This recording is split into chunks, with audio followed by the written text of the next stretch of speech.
everybody. Welcome to Katie in the Morning. I am Katie Page, Director of Member Relations at the National Association of Healthcare Assistants. And today is Friday the 13th. One of the things that Friday the 13th is associated with is bad luck. Unfortunately, a lot of times we bring that bad luck upon ourselves.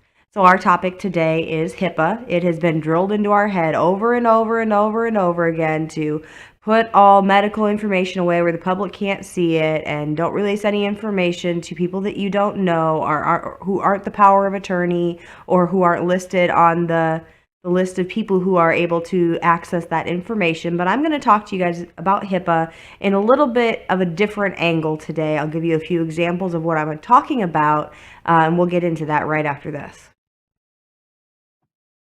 We look at NAHCA as the professional organization that supports the CNA, just like the American Association of Long-Term Care Nurses supports the RNs and LPNs.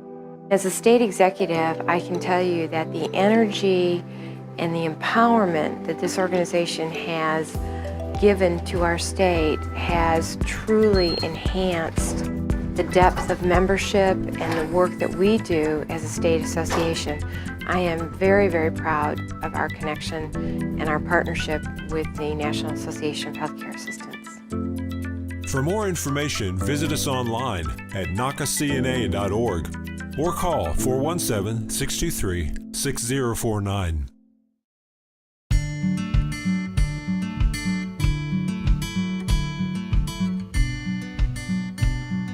From the Heart, a weekly segment with John Willard, airs every Tuesday at 2:30 Central Time on CNA TV.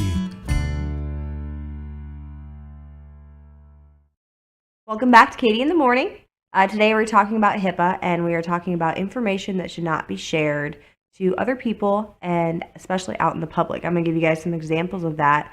But first I wanted to share with you a post that I saw on one of the social media sites for CNAs, and it was a CNA asking, really more venting. She was having a hard shift. She went to the break room, sat down and told her coworker all about it while she was still on break. The coworker went back and answered the light of the resident that the other CNA was complaining about and told her everything that the CNA had said in the break room. My answer for you is this. If you are angry about a situation or upset about your shift, do not talk to it about somebody else that you worked with, especially in the break room. First of all, that is kind of our place to sit down and relax and kind of defuse all that negativity that we're building up and that sort of thing.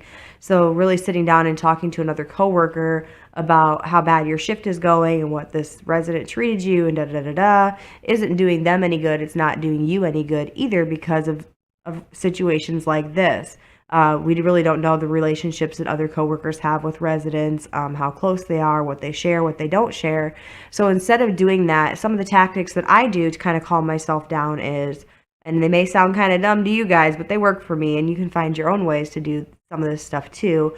But I'll pick my husband's name and write him a text message, this happened, I can't believe this, and then I'll delete it all before I send it. Just so those feelings are out there and I've kind of vented it out and kind of diffused myself like you do in the break room.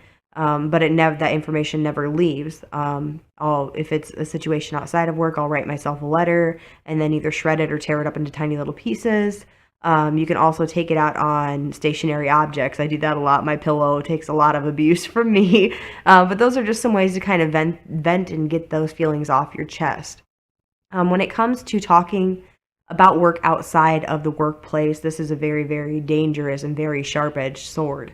Not only is it does it have the capability of reaching ears that it's not supposed to reach, but say you're at the movie theater with one of your friends, and as CNAs, we tend to develop good relationships with our coworkers. Sometimes we might have even gone to work at that facility because our best friend worked there. So say you're standing in line at the movie theater and you're talking about how horrible your facility is and you can't understand why anybody would work there and da-da-da-da. There could be two people behind you that was just about to apply where you're working, and they could be the best darn CNA you've ever worked with, and now they're not going to apply there because of the things that they heard you say at the movie theater. Another example, and this is a true story, One of my friends and I were at the grocery store. She was actually my roommate at the time, and we were getting groceries, and she was telling me, and these are back in my younger years before I knew any better, before I was introduced to NACA and the education that it provides, talking about, we'll call him Mr. Jones, who was a very combative person, and he hit her, and he was calling her nasty names, da da da, and he was digging his fingers, you know where, and da da da. Next morning, we went into work, and guess who was 2 aisles down from us in the grocery store? Mrs. Jones. She heard everything that my roommate said, and unfortunately, she lost her job because of it. HIPAA doesn't necessarily mean like their weight, their room number, what kind of medications they're on. But if you're saying what facility you're working at and you're mentioning by name a resident, that is releasing information that doesn't need to be released, and it can cost you your job. So I just want you guys to kind of think about that the next time you're out in public. What kind of reputation are you projecting onto the community about your facility, first of all? And if you're working short and constantly complaining of working short, how are you kind of injuring yourself and your facility when it comes to recruiting and the retention of CNAs that are working there? You guys can always vent to me too. You can go to www.nacacna.org, and there's a peer chat feature in the bottom right hand corner of our website, and those messages come directly to me or Jeff Wellman or Lori, and we are more than happy to listen with open ears about anything that you have to say. Please do not mention residents by their actual names, but you can say John Doe or James Smith, or just let us know that it's a code name. And we're more than willing to listen to you if you're having a bad day. You can also find me on Facebook. I have members send me messages all the time about what kind of shift they have, and they just wanted somebody to hear them so that it didn't boil over into the next day or the next shift, or boil over onto their coworkers. Thank you guys for all joining me, and happy Friday. Stay safe. It's Friday the 13th. You never know what's going to happen, and I will see you on Monday at 10 a.m. for Katie in the Morning.